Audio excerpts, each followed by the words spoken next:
Mi, papunta na kami sa therapy center. Hi mga mi! Sunscreen daw muna siya bago kami umalis. Daan muna kami ng tubig bago kami pumuntang therapy.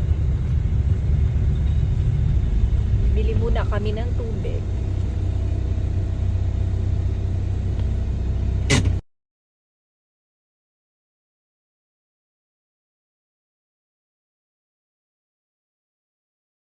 At ito na nga yung tubig namin. Dumaan na nga rin pala ako ng Talipapa para bumili ng baon namin bukas. Malapit lang naman din. Bumili ako ng fruits pambaon bukas, tsaka veggies. Init sa labas. Inaantok na yung bata. Hindi pa kami nakakarating sa pupuntahan. Malapit na kami sa pupuntahan namin. Pinapasok nga agad si Ponyong sa loob. Ako naman nag-antay lang sa labas. Careful! Hi! Tapos na kami magpa-assess. May gusto kang bilhin niyo? Ano ginawa niyo doon yung...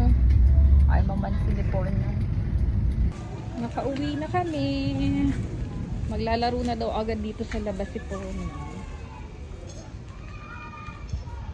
At doon nagtatapos ang ating mini vlog. Salamat sa lahat ng nanood. God bless!